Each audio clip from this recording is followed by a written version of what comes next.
தமிழ் மக்களே, ஆற்றல் Prabha. Welcome to my low budget commentary. எனக்கு காமெடி வேணாம், ரொமான்ஸ் வேணாம், பியூர் ஆக்ஷன் ஸ்டோரி தான் வேணும்னு சொல்கிறவங்களுக்காகவே இந்த மாதம் 2 ஆக்ஷன் ஸ்டோரி வந்திருக்கு. அதில் ஃபஸ்ட்டு படம் டயப்லோ. 15 வருஷம் ஜெயிலில் இருந்துட்டு வந்த நம்ம ஹீரோ ஒரு மாசான ஃபைட் பண்ணிவிட்டு ஒரு ஸ்கூல் பொண்ணை ஃபாலோ பண்ணுறாரு. அந்த ஸ்கூல் பொண்ணு அந்த ஊர்லேயே ரொம்ப பெரிய பவர்ஃபுல்லான ஒரு பணக்காரனோட பொண்ணு. ஒரு நாள் ஃபாலோ பண்ணி அடுத்த நாளே அந்த ஸ்கூல் பொண்ணை நம்ம ஹீரோ கிட்னாப் பண்ணுறாரு. ஆனால் அந்த ஊரை விட்டு தப்பிச்சு போகிறதுக்குள்ளேயே அந்த பணக்கார அப்பாவோட ஒரு டீம் நம்ம ஹீரோ கிட்டேருந்து அந்த ஸ்கூல் பொண்ணை தூக்கி ஒரு பாருக்கு கொண்டு போய் அங்கேருந்து அந்த பணக்கார அப்பாவுக்கு இன்ஃபார்ம் பண்ணுறாங்க. அந்த பணக்கார அப்பா வர்றதுக்குள்ளே அந்த பொண்ணை நம்ம ஹீரோ திரும்பவும் தூக்கிட்டு போவார்னு பார்த்தா அதுக்குள்ளே நம்ம ஹீரோவை விட ஸ்ட்ராங்காக இன்னொரு அசாசின் அந்த பாருக்குள்ளே பூந்து எல்லாரையும் கொலை பண்ணிவிட்டு அந்த பொண்ணை தூக்க பார்க்குறான். அப்போ நம்ம ஹீரோ மறுபடியும் ரீஎன்ட்ரி கொடுத்து அந்த அசாசின் கிட்டேருந்து அந்த பொண்ணை மறுபடியும் தூக்கிட்டு போகிறாரு. இந்த கதையில் நம்ம ஹீரோ பக்கம் நியாயம் இருக்குது, அந்த பணக்கார அப்பா பக்கம் நிறைய பணமும் பவரும் இருக்குது. ஆனால் அந்த அசாசின் கிட்ட தான் பலம் இருக்குது.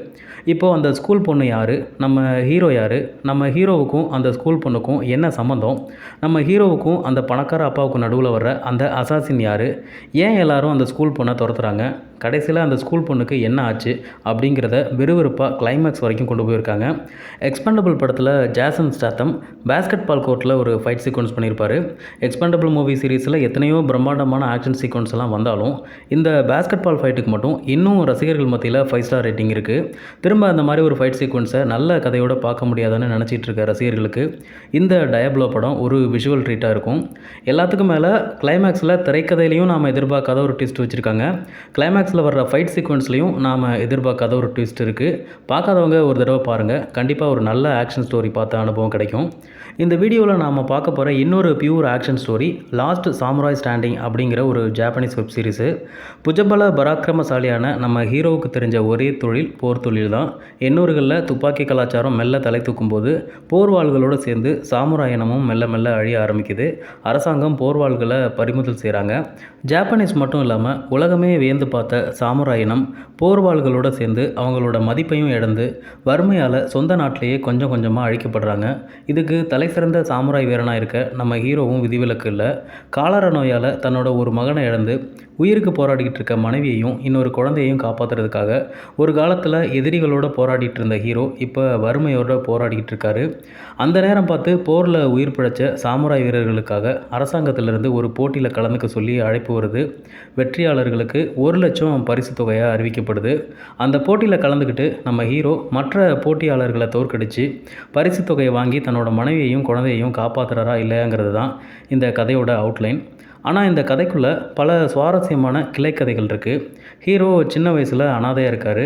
ஒரு ஜாப்பனீஸ் மாஸ்டர் ஹீரோவோட சேர்த்து 8 அனாதை குழந்தைங்களை தத்தெடுத்து யாருக்கும் தெரியாத காட்டுக்குள்ளே இருக்க ஒரு ஆசிரமத்துக்கு கூட்டிகிட்டு வராரு. அந்த குழந்தைங்களுக்கு போர் தந்திரங்களை எல்லாம் கற்றுக் கொடுத்து வெளி உலகத்தை காட்டாமலே வளர்த்துட்டு வர்றாரு. அந்த 8 குழந்தைங்களும் தலை சிறந்த மாணவர்களாக வளர்ந்ததுக்கப்புறம் ஒரு நாள் உங்களுக்கு போட்டி வைக்க போகிறேன், அந்த போட்டியில் நீங்கள் ஒருத்தர் கொலை பண்ணிக்கணும், உயிர் பிழைக்கிற கடைசி மாணவன் தான் இந்த பயிற்சி பள்ளியோட அடுத்த வாரிசுன்னு சொல்கிறாரு. இந்த போட்டியை மறுத்தாலோ போட்டியிலேருந்து விலக நினச்சாலோ நீங்கள் கொல்லப்படுவீங்க, அதனால் தப்பிக்க முயற்சி பண்ணாமல் காலையில் சூரியன் உதயமானதும் போட்டியை ஆரம்பிங்கன்னு சொல்கிறாரு.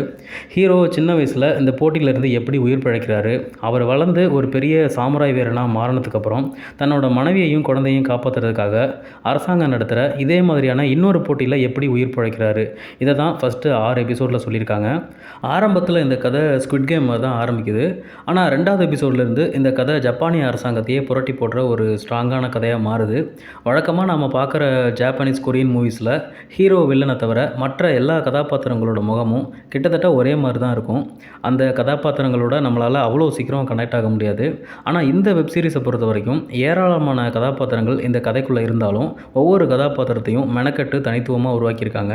ஆனால் நம்ம ஒரு டப்பிங் டீம் தான் அண்ணனுக்கு ஒரு ஊத்தாப்பங்கிற மாதிரி ஒரு 10 டப்பிங் ஆர்டிஸ்ட்டை வச்சு எல்லா கேரக்டருக்கும் மாற்றி மாற்றி அவங்களே டப்பிங் பேசியிருக்காங்க. அது மட்டும்தான் சின்ன குறை. மற்றபடி ஒரு ஹிஸ்டாரிக்கல் ஆக்ஷன் ஸ்டோரி பார்க்கணுன்னு நினச்சா தாராளமாக இந்த 6 எபிசோடையும் ஒரு தடவை பாருங்கள். இந்த வீடியோவை பார்த்த தமிழ் ரசிகர்களுக்கு ரொம்ப ரொம்ப நன்றி.